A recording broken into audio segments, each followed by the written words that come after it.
You see why I'm frustrated? It's so bad, I don't know where to start. I don't know where to start.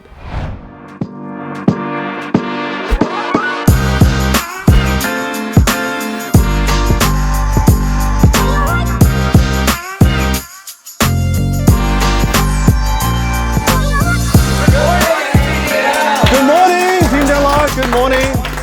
Good morning. All right, let's start with some wins.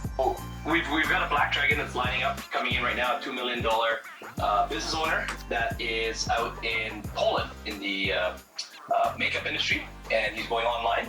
And I know that he definitely has been a big fan of yours, Dan. Okay. As well as also we've got now the new high ticket closer 3.0 live, which is coming out here. There's a lot of excitement in the community. Boom, thanks to Raphael and everyone else who's been putting a lot of effort into doing that. So we got sales coming into that. People are really signing up, and the funny thing. Alyssa, you're fixing this already. I can see the image, right? This is good. Yeah, this is all good. So click on one of those. See, okay, so see, this has it. This has it, but then it's not on the other ones. They do good design work. They are not good coders. Clearly. Then how about, okay, so I know they're working on the homepage, they're working on the blog. They have the design, right?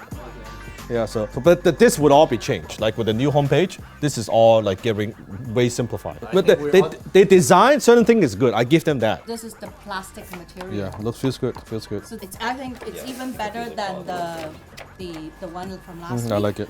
Yeah, So designer needs last to rework this again. I'm already focusing, or right now I'm focusing on this course. I want to finish it first before I take the second one. So how to create that sense of urgency. What are you saying now to handle the objection?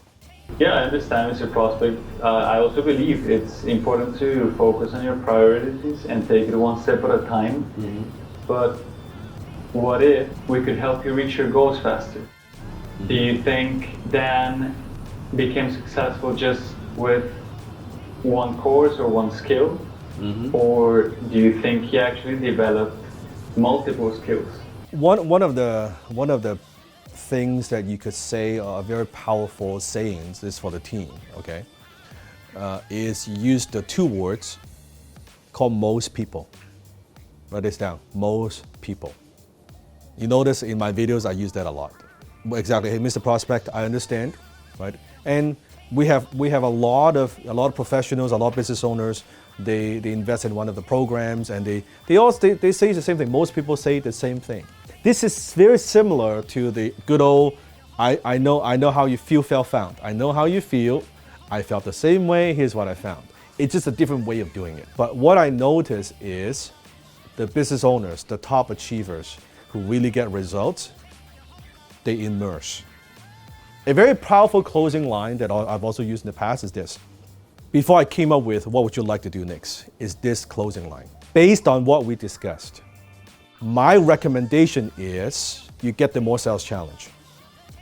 Based on what we discussed, my recommendation is fill in the blank, whatever it might be. HTC. Or fair enough. Very simple lines you could use, but very, very effective. Very effective. So you use, because sometimes Daniel, if they're on the fence, they're like, I want to implement this, you need to give them a metaphor. It's like reading a chapter of a book. They cannot deny that. Like, would you kind of get the story a little bit? But do you understand the whole picture? Probably not. Fair enough. That sounds fair. And boom. And you just close that. Right? Because it has nothing to do with the implementation, it's getting the full spectrum of how something works, right? Yeah. Then it's like, oh, that kind of makes sense.